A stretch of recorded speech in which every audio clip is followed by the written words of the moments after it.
In this slidecast, we'll talk about AVL trees.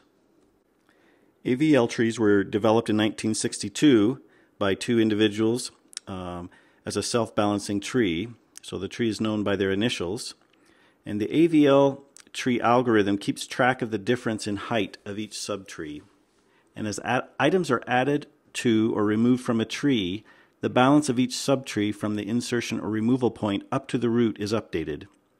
And if the balance gets out of the range from -1 to +1, then the tree is rotated to bring it back into range.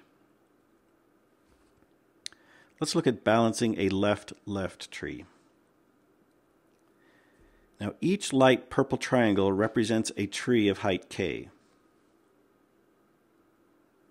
And the dark purple trapezoid represents an insertion into this tree, making its height k plus 1. So the formula h sub r minus h sub l is used to calculate the balance of each node. So to calculate the height of node 25, its height of its right tree is k, and the height of its left tree is k plus 1. So we have the formula k minus k plus 1. So its balance is a -1. The balance at node 50 is going to be -2. So the heights of the left and right subtrees are unimportant. It's only their relative difference that matters when balancing. So when the root and the left subtree are both left-heavy, then the tree is called a left-left tree. And a left-left tree can be balanced by a rotation right. So if we rotate it to the right, so that 25 is brought to the root, now the nodes all have a 0 as their balance, because the left and right subtrees of both nodes 25 and 50 are equal. Even after inserting, the overall height has not increased. Let's look at balancing a left-right tree. Now the balance at node 25 is a +1, and the balance at the root is -2. So a left-right tree can't be balanced by a simple rotation right, because subtree B needs to be expanded into its subtrees B sub L and B sub R. So we'll do that now. So 40 is left-heavy.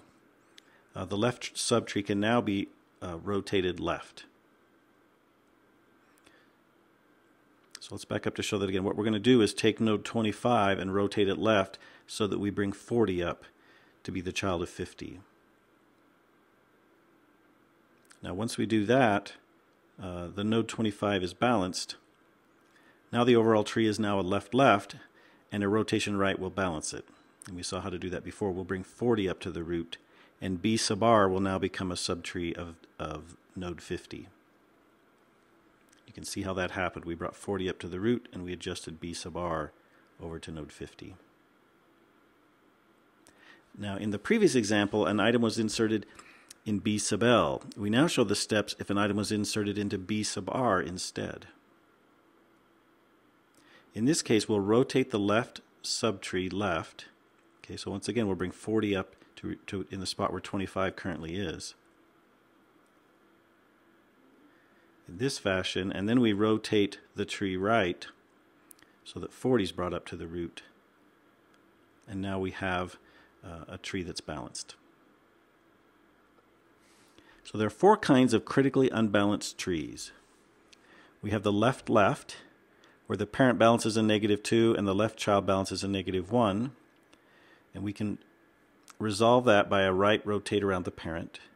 We have a left-right tree, where the parent balance is a -2 and the left child's balance is a +1.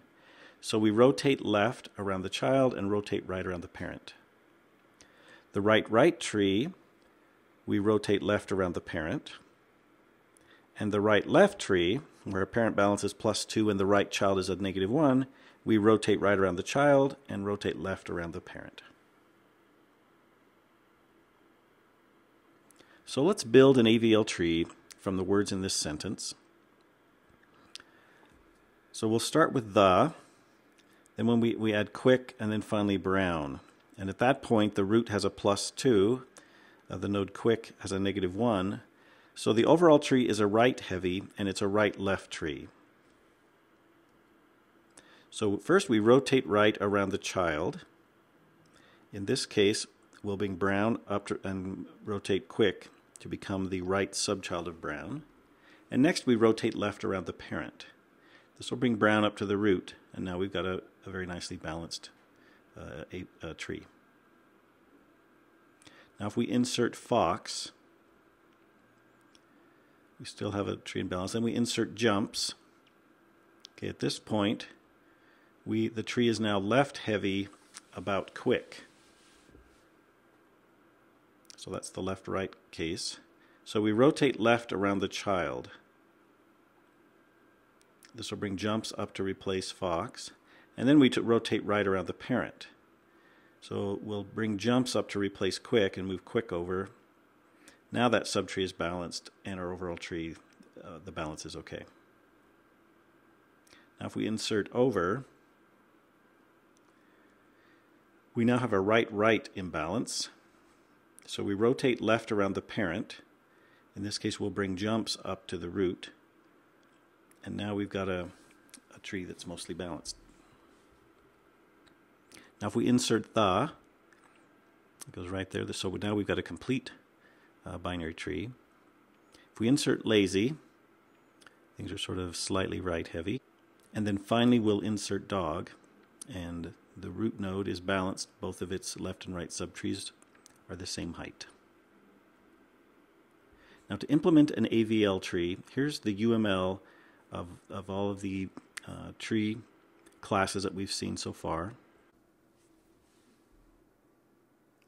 Here's the UML diagrams for the binary trees and variations that we've seen earlier in the book.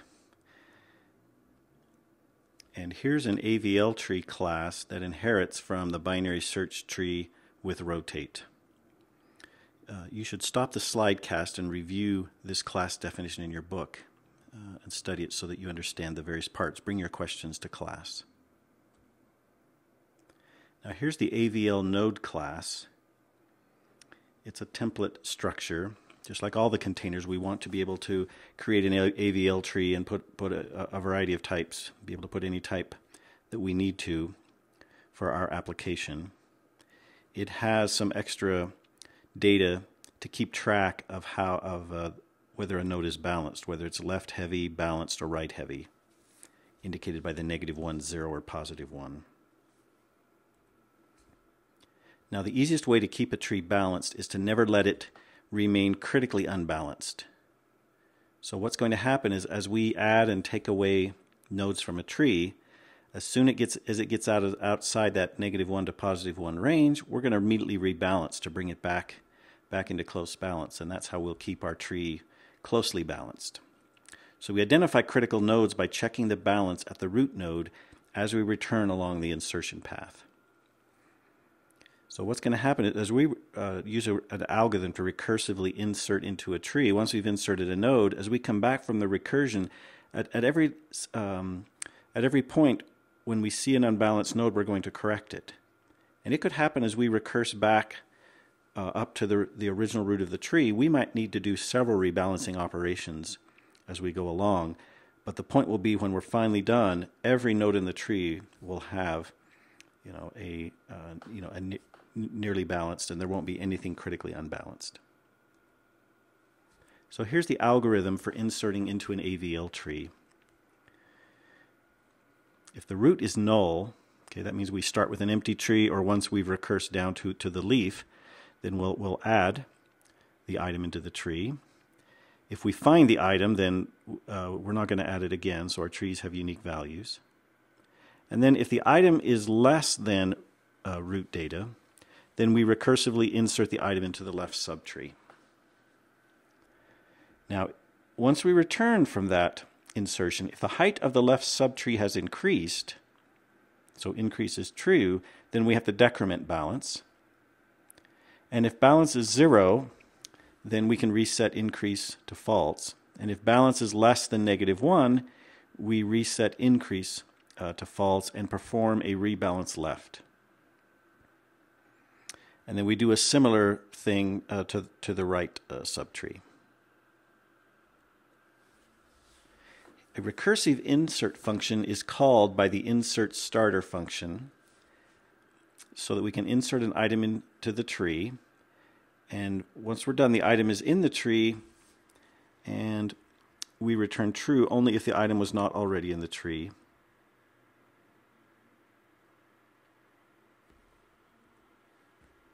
Here's the remainder of this routine. We'll insert into the proper subtree, and if the height of the left subtree has increased, then we have to modify the balance indicator that indicates whether the tree is left or right heavy. And there may be cases such as if it's left heavy, then the local root is now critically unbalanced and we have to do a rebalance left. Okay, so this is the pseudocode. Stop and study this more carefully on your own. So here's some diagrams that show some of the options.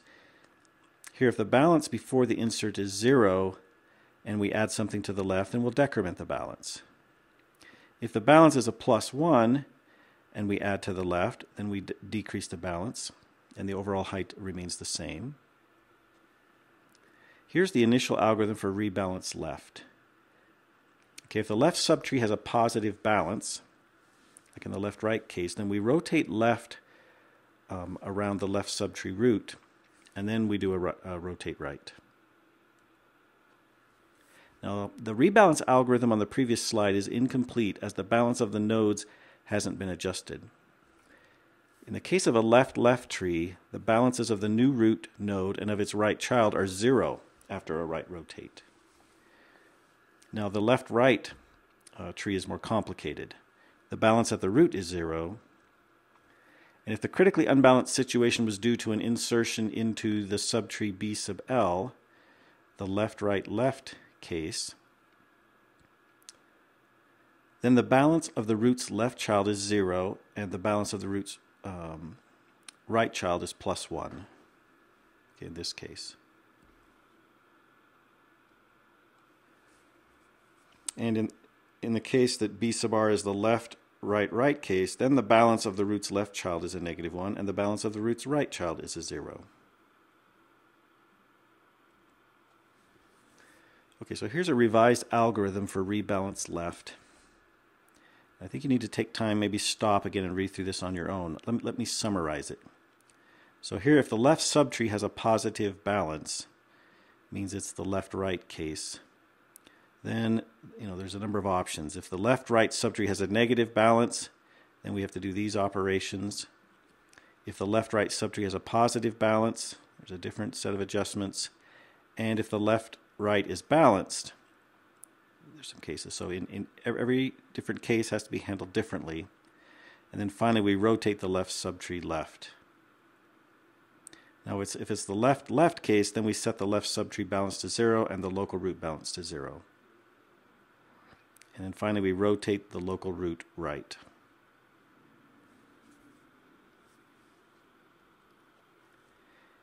And here's the function rebalance left that follows this pseudocode. So again, I think this is non-trivial, and you should spend some time with your book and the diagrams, and visualize this and follow it through carefully so that you understand this code. You'll be doing your own coding of trees, and so it's important if you can understand this code. That'll help you get started to do your own variation. Now, if we remove from an AVL tree, if we remove from a left subtree, we increase the balance of the local root, and if from the right subtree, we decrease the balance. And the binary search tree removal function can be adapted for removal from an AVL tree. And the data field decrease tells the previous level in the recursion that there was a decrease in the height of the subtree. And the local root balance is incremented or decremented based on this field. And if the balance is outside of the threshold, then a rebalance function is called to restore the balance.